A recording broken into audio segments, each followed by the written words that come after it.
All right, guys, we're at the Meprolite USA booth here at GUNCON 2025. What's your name, man? I didn't even ask. Eric Ben. Nice to meet you, man. Nice to meet you. Go ahead and explain to us what you got here at the show and what you guys are pushing right now. Yeah, so on one side of the table, we have our pistol optics, which we came out with last year. Okay. So we have 6 of those.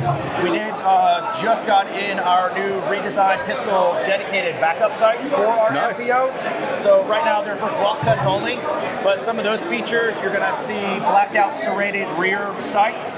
And then blacked out single dot tritium front. So the idea behind it is, hey, if your sights go down during the day, you have a traditional sighting system to look through. And if it goes down at night, you'll have a single tritium dot to center in your rear sight aperture. That way you can make hits at night as well. So we have. I love that these are you call them suppressor tall, but co-witness basically. Yeah, we have 6 sights. We have 5 versions of the MTO backup sights. Okay. For the Glocks, it's what we needed in order to be able to co-witness across the entire line. So obviously, there's a ton of Glock clones out there now. We're running shadows here. But, I saw that. There's going to be, you can play, we put the sizes of millimeters on the packaging. Okay. So if you have somebody else's sight, but you have Glock cuts, you can look on our site and say, hey, this works. Match it up. Yeah, that's actually something I kind of, for some reason, it's not standardized. It's not simple to find backup iron sights the same height. You go to you buy one, you go to the range, it's off. You're shooting high, low, whatever.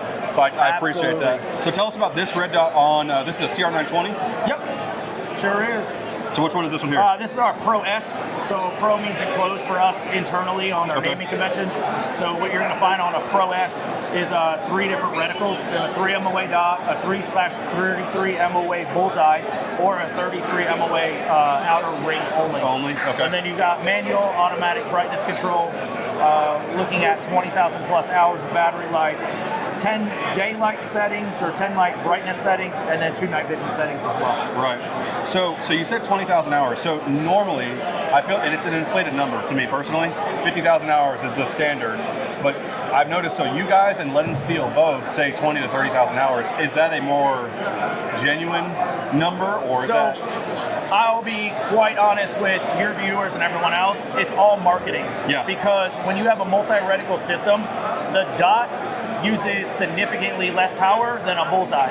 If you run automatic brightness control, that uses significantly less power than if you're on manual brightness number 10. So, and there's companies out there, they claim that they have 12 brightness settings. 1 through 4 are night vision. They take their setting of 50,000 hours is based off setting 5, which is barely visible.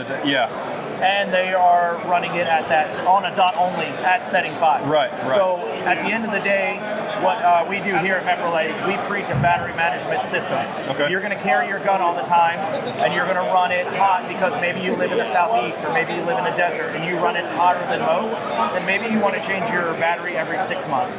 If you're a professional user and they give you a battery every year at qualification, you probably should also change it at the 6-month point. If you're a casual user and you shut them off after you leave the range, you'll get a couple of years out of that battery. So it really just depends on how you use it, and then educate the customers of saying, hey, enact the battery management plan. Everything now takes batteries, whether it's lights, lasers, optics, you name it. Which battery do these take? This one specifically, and we'll do the other ones too, but the size of battery this one takes? 1632 across the board. We have one optic that takes a 2032, but for the most part, they're all 1632s. Gotcha. So this is the MPS Pro? Pro S, yes Pro sir. S, okay. And so you have another version that looks like it's basically a larger version of this one? Is that right here? It is. So across our line, we do 3 RMSC footprints, 3 RMR footprints. So what you have here is the RMR footprinted Pro F. F for full size. That's for slim or small? 100%. Gotcha. So we try That's simple enough. We try, people still, we confuse people I think a little bit. But naming products is not easy in general. So well, at least it's not like a BMW where it's just a bunch of numbers. You'll never know, you know, or like Safariland. Or Glock at this point. Hey, you're preaching to the choir. I shoot these for a reason, but I shoot shadows and stuff. We, the Glocks are the same way, right? You got your 17, 19s, and all of a sudden you're like, oh crap. Now we're at 45s, which are 9s. Does the 19 hold 19 round? No, it holds 15. But the 17 holds 17? No, you know? 100%. So, Excellent. So The Pro F, since it's an RMR, what we do, it is a 2-plate system. You'll more than likely run a single plate from the manufacturer. Glock is a number 2 plate. Right. FN's got their own plate for RMR footprint, stuff like that. Because it's a cross-bolt system and you can't get to the screws, we run our own proprietary plate.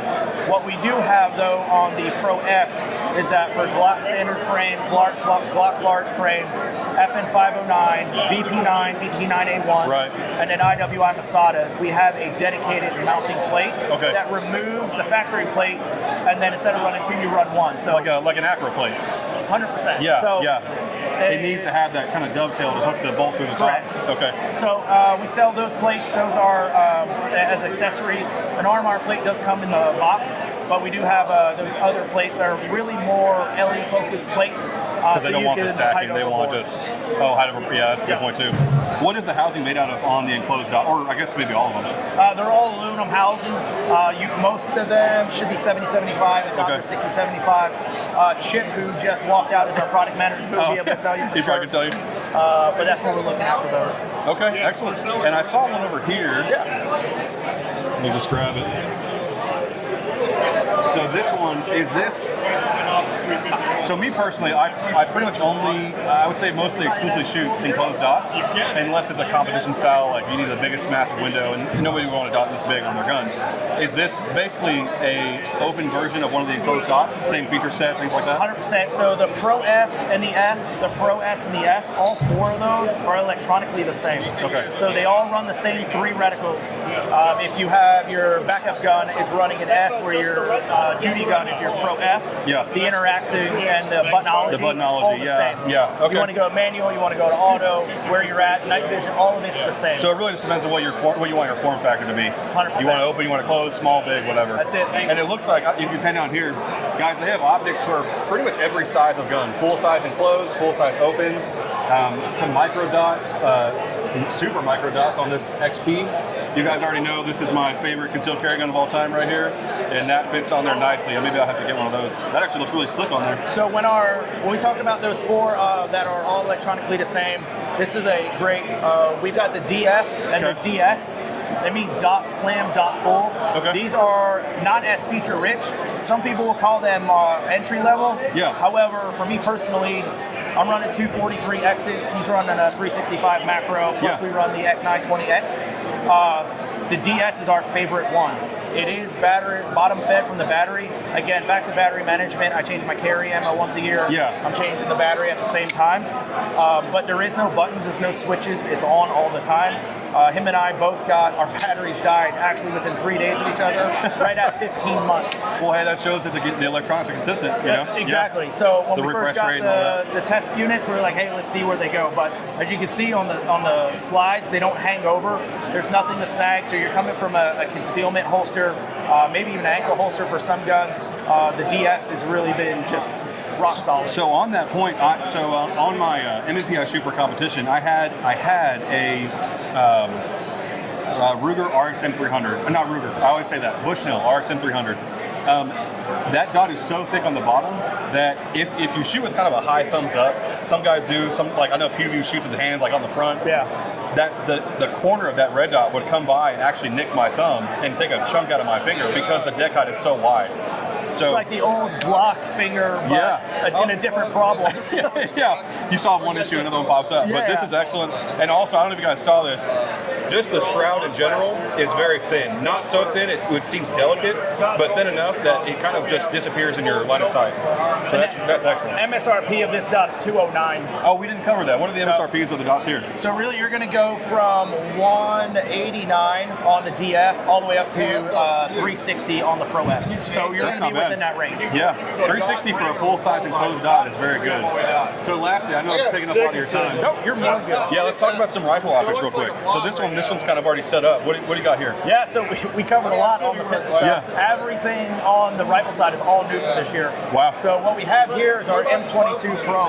So the M21, been in service with the Israeli Defense Force since 2000 to 2002 is when it started. Oh, wow, we still issue hundreds a month. It is a battery-free optic, so it runs on tritium and fiber optic. This is the next generation, the M22. So the M22 is battery-free. We originally did it with red reticles. We reintroduced the amber reticle that the M21 has. Is this the amber? This is the amber. And then we do, actually, the M21s, there was about 7 different reticle choices. We pared it down to M22s. We took the most common 2. So we have our 3.5/40 MOA bullseye, and then our 10 MOA triangle. So it looks like a triangle. People ask us all the time, how did you get a circular measurement from a triangle? Well, it's quite simple. We literally drew a circle. And it was a 10 MOA dot. So we were like, it's a 10 MOA triangle. Okay. But that way we can give a measurement. This is obviously, if it is a red dot, or it is a optic, I guess, but what would you call it? It's not an ACOG. It's more of a reflex sight. Reflex sight. Okay. So on these, is it interchangeable reticles, or is it basically kind of like a prism, to where if you have one reticle, you have to have that style reticle because of the nature of the fiber optic and all that? Exactly. So if you would purchase this as a bullseye or a triangle, and then you buy it as an amber or a red. Gotcha. Okay. And then one of the drawbacks of the technology, there's some huge benefits. 1, no batteries. 2, you can put it away, pull it out 10 years later. We have guys that they'll call or email us and said, hey man, this tritium is only supposed to last 10 years. We're at year 18. Wow. And it still works. So one downside of it is that washout is a real challenge. And washout means, for those of you who don't know, we're going from a very dark area to a very bright area. Because there's no illumination on the reticle, the optic knows where it's at, not what you're trying to look at. Right. So it doesn't make it brighter because it doesn't know. So this model, the M22 Pro, has a factory installed light module on it. So when we designed the M22, we designed contacts under the left side. So there's a clamshell that comes apart, and then you can add clamshell light module on. So if you own an old M22, not old, they just came out last year. And you want to upgrade, or maybe you're just a guy or girl who likes to tinker, you can buy the M22, or maybe funds allows you to buy it but not upgrade it. You can upgrade and buy the light module separate, install it yourself at home, or buy it all together as an M22 Pro. Wow, that's really cool, kind of modularity. I like that. And it's on a QD lever too, which I'm a sucker for QD levers. As long as they're good and they are robust enough to go back to 0, QDs are my favorite. Absolutely. So what do we got over here? Don't want to take up a ton of your guys' time, so we talked about M22 you can Pro. run through real quick. This is the MCO Pro. This is brand new, Mepro carbine optic, kind of the naming convention of MCO or MPOs, Mepro pistol optics. Very, very similar to our pistol dots, but larger. It has the 2 buttons on the left. Buttonology is exactly the same. The idea is with a carbine, an officer who is issued a Pro F or shoots a Pro F and now has an MCO Pro on his rifle. Same. All the same. So this one has a 2 MOA dot, a 2/68 MOA bullseye, or a mill drop system in it as well. So we didn't want to do a BDC. There's too many calibers, too many barrel lengths, too many ammo types. A lot of SKUs. It just doesn't make sense. So we did a straight mill drop on that. Excellent. So I think this magnifier is extremely small. It is. That is a very small form factor. So last year we launched the MMX3 and then the MMX4. So we have both magnifiers as well. And then obviously on that we're using as a Unity mount. And I'll say real quick, I know we're rushing out of here. Extremely clear, eye relief is excellent, very little distortion, mount is awesome. So as far as magnifiers are not that difficult, but there are a couple of things you do them wrong, like the eye relief, they just kind of are difficult to use. I can already just tell immediately, this is very simple, this is very easy, so we like that a lot. And you guys do have some LPVOs, run through them real fast. We launched MVOs, Mepro variable optics. That's our 1 to 8. We do a 3 to 18 as well as a 6 to 36. Oh wow, cool, that's full power, Yeah, 6 to 36 will be here. We've been testing them for 8 months. The first marketing samples will be here in about 30 days. So all first focal plane, all MRADs, all 34 mil tubes. They have been rock solid. Everyone's been raving about them. To me, LPVOs is a lot of, you can kind of get lost in the weeds. As long as it's robust, as long as it lasts forever, the reticles are usable, the glass is clear, just check those boxes. All German shot glass across the board. Oh, amazing. That is huge. Dual color illumination, damn near daylight bright on our 1 to 8s. You do red or green because it's fixed parallax. The left side parallax normal knob is actually your illumination knob. Oh, excellent. Okay. Kind of like the Voodoo. Very similar to Voodoo. Scope caps come included across the board. 6 to 36 and the 3 to 18s have a couple other features. Includes a zero stop. It's a little different because you have the parallax. It's actually a push button, and then it comes with scope sun covers, sunshades as well. Okay. With the 3 to 18 and 6 to 36. Perfect. So before we let you go, what's the MSRP on these? MTO Pro map is going to be $399. True Vision map is right around $549. The M22 Pro is going to be right around $529, and then MSRP $1499, $1799, and then $2899. That was impressive. So, I could be wrong. I could be wrong. Yeah, guys, if you don't know, it's like probably, we're probably creeping up to 90 degrees in here. It's got to be. It's hot. We're sweating, and these guys are doing the work and sharing all the information about their products. So go check out Netperlight, GUNCON 2025. Thanks, man. Hey, thanks, brother. Appreciate you. Appreciate it.